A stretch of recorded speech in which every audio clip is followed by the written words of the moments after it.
Fixers, hope you're having an awesome day. Are you ready to better understand yourself, your partner, and your marriage?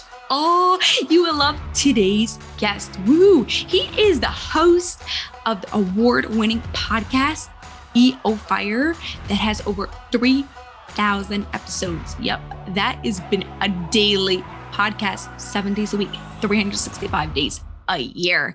And he's also the author of The Common Path to Uncommon Success, which is a super cool book for anyone who wants to go and build a business, make an impact, and make money. You will want to read it. The Common Path to Uncommon Success, literally 17 steps you have to go and follow through till you go and achieve your dream. So we've got here today, John Lee Dumas. Thank you so much, John, for being here.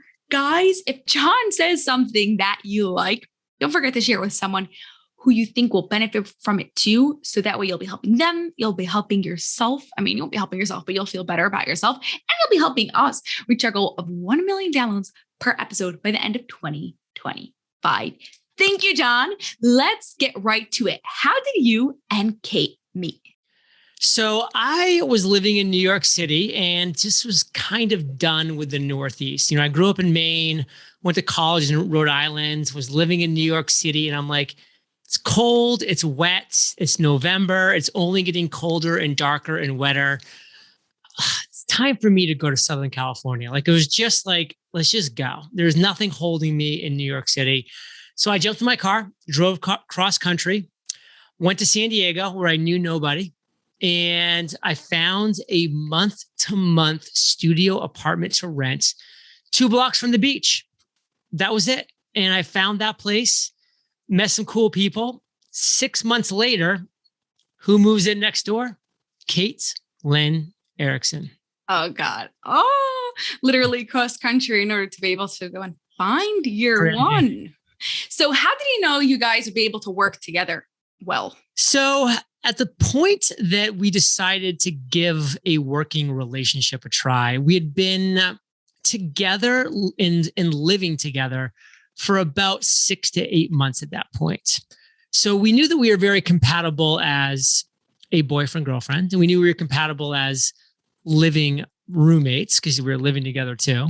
So we were in a relationship, living together, and frankly, she wasn't too happy in her job. And I was desperately looking for somebody who was very good at organization, systems, automations, which was obvious that Kate was good at those things. And we just kind of had a no pressure approach. We're like, let's try this for 3 months, for 6 months. If it doesn't work, and it might not work, we'll cut ties and we'll try something different. You'll find another job, I'll do whatever. And so we kind of went into it with a no pressure approach and willing to pull the cord if at any point it just wasn't working. And here we are 10 years later, still working. Still working. Do you ever see it not, or it's totally going to stay like that forever? Who knows? I mean, we're getting married in April and, congratulations. Thank you. There may or may not be kids in the future there afterwards. Who knows? Only time will tell, but it's something we're going to be experimenting with. And that could bring a whole new component, if Kate becomes a mother and I become a father. So we'll keep, just continuing to communicate, to evolve as a couple, as potential parents. And we'll always kind of keep our finger on the pulse. And if it ever feels like it's the right time to make a change, we will. Yeah. The no pressure part still staying there 10 years later. Still staying there. Yeah. Okay. So what's your favorite part and what's your worst part about working together?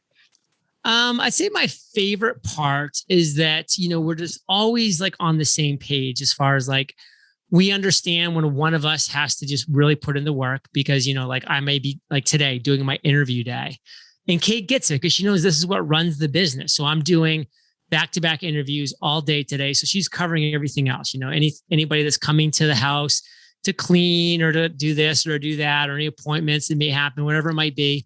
And then on the flip side, there's some days where like she's just slammed with work and I'm not because it's not one of my interview days. And I'll kind of cover for her in that way, shape, and form. So we're able to really plan our schedules accordingly, to know what's coming up for each other, and essentially to know what it takes to run the type of business that we run. So there's just never any miscommunication or misunderstanding about what we're doing. That's the best part. Best part, yeah. Yeah.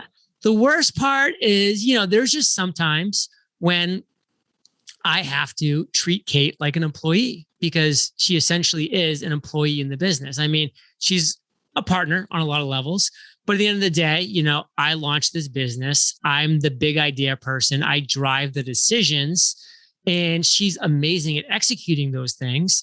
But sometimes I have to sit down. I have to be like, this is what needs to happen. This is what I don't think you're doing as well as you can be. And by the way, she says she does it back. I was going to ask you that. Yeah. She does the same thing back to me too. And I welcome that because, there's a lot of things that I'm not doing as good as I can or should be doing, communicating, doing all these different little things as well. So we give it back and forth, and, neither one of us necessarily love having to kind of talk to each other in that way, and not like in a mean, derogatory way, but just like in a professional way.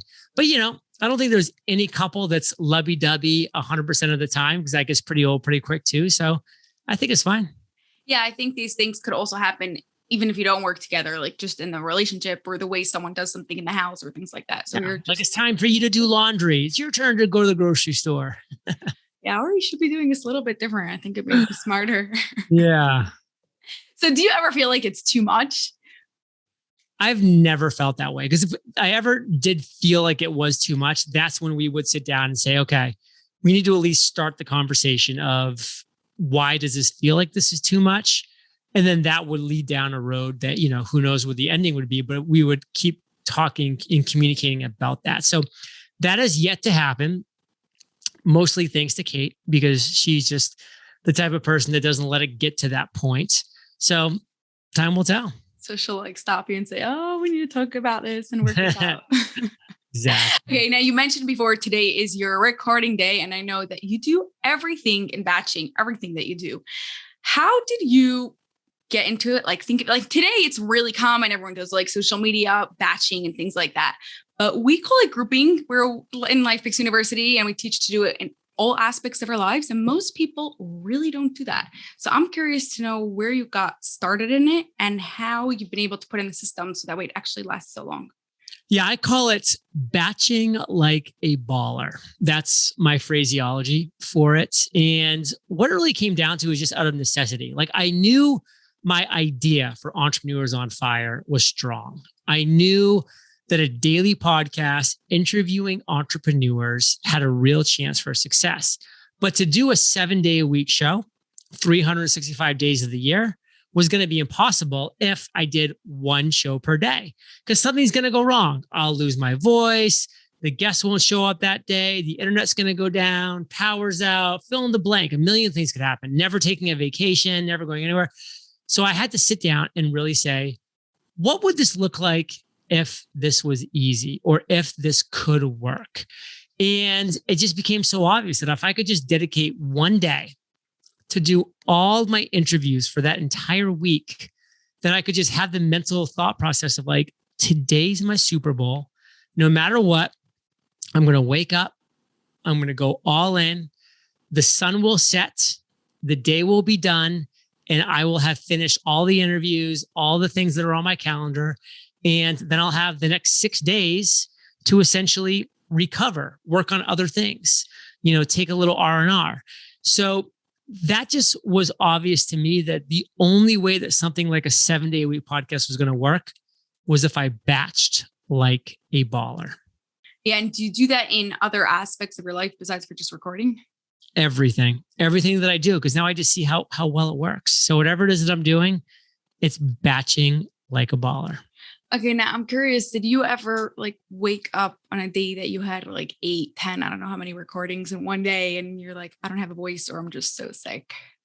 Yeah, that's happened a couple of times. Not often, but it's definitely happened a couple of times. And I've just had to go ahead, cancel the entire day and reschedule. Now it's like, oh my God, you had to cancel like on 8 people.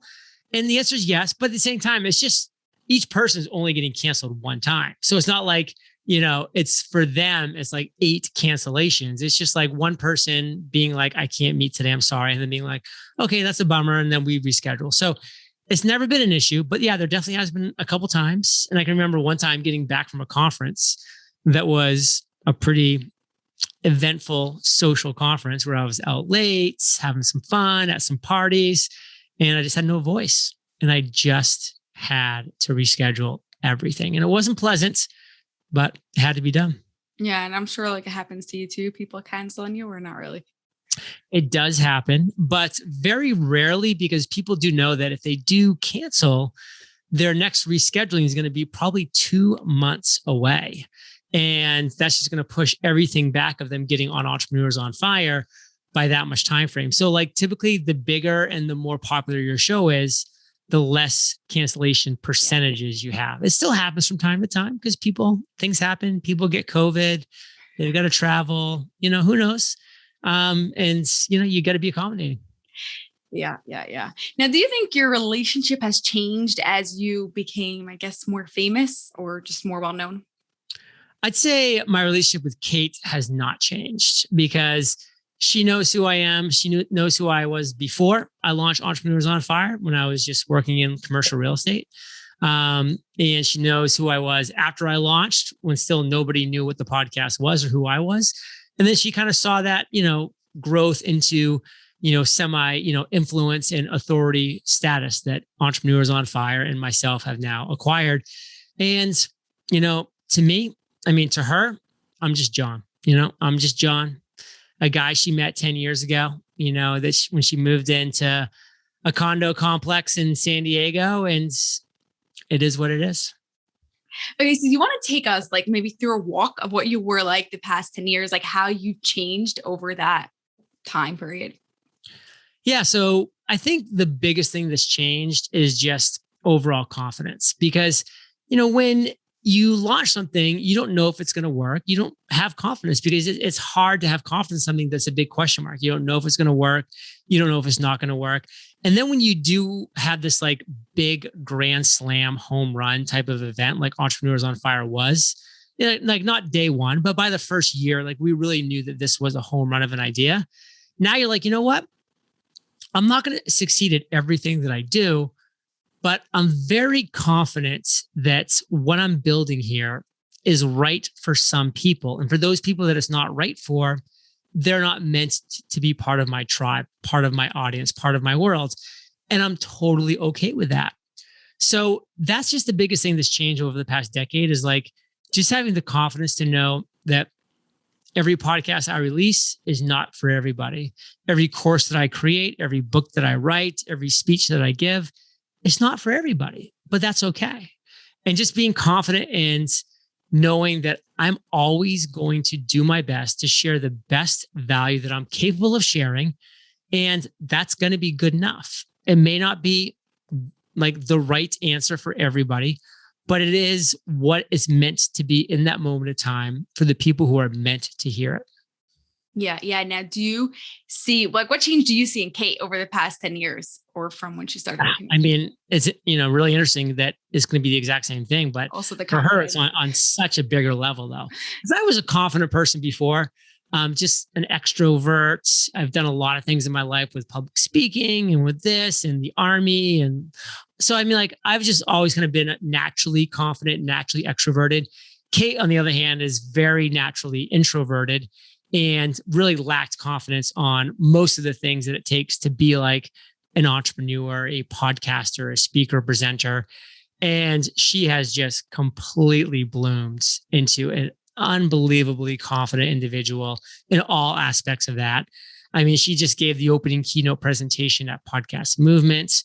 Her confidence is there. Like she was nervous and she was scared and, she had doubts and fears and anxiety because she's a human being, but she knew that she belonged in that conversation. She knew that she was somebody who was worthy of giving that presentation at that massive event.